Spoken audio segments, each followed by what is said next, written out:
the hopes of God. He carried the hopes of God. This is how he had come to see it, searching the scriptures, sucking the marrow of wisdom from the very bones of his faith.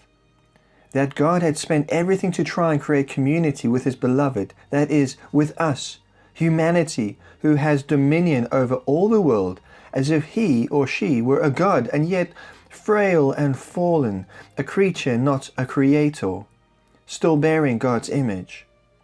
God had spent everything, through covenants, through prophets, everything except himself, and now, when all was exhausted except for the love from which this world was made and which still ached to include within the circle of love that beloved humanity which bore God's mark, there was only one way left: to communicate love in the only language that the human beings really understand, the language of a human life. And it was in this life and in his death that this new covenant would be spoken.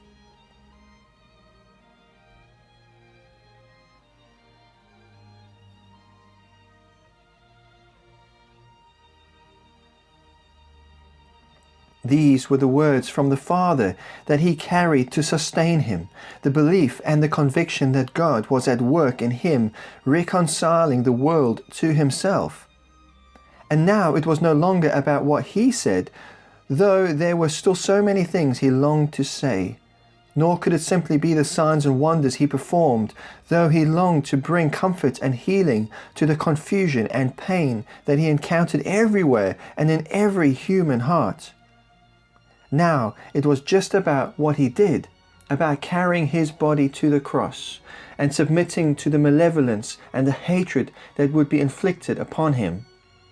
When he had first begun his ministry, John the Baptizer had said of him, "Look, there is the Lamb of God." These words had hit him hard, and he had carried them with him, and now he realized what they meant. He saw it all in painful detail. God was at last making good his promise to Abraham. A lamb for the slaughter was being provided.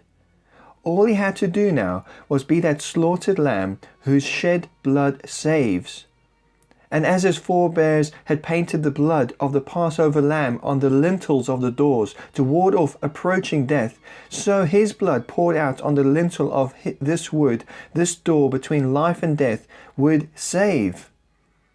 This blood would be shed for all. It would be the end of it.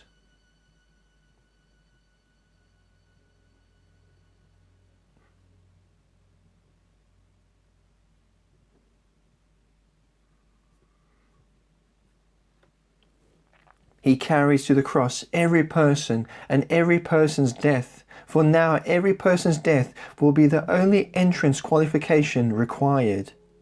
There won't be any other rules. There will only be him nailed down and lifted up and shining a light through the darkness of death. And with this he carried all the wild and lovely hopes of God. And beyond death, and beyond the rest that is beyond death, he saw a new creation, a new heaven and a new earth. It was as if he were carrying a great table into the banqueting room itself, and planting it in the center of the room, and pulling out leaf after leaf till it grew and spread. And now placing chairs around the table, chair after chair, placing place after place, a vast multitude of places, and everyone known. There was no anonymity here. Each was separate, a set place for everyone, and each was connected round and round the table. They would sit, each honored, each reaching out to serve. Can you conceive it? Every person carried, and every person's death. His heart would break from it. Our minds will reel from it. All God's hopes and all God's purposes were poured into these hours of passion. There was no fallback position, no plan B.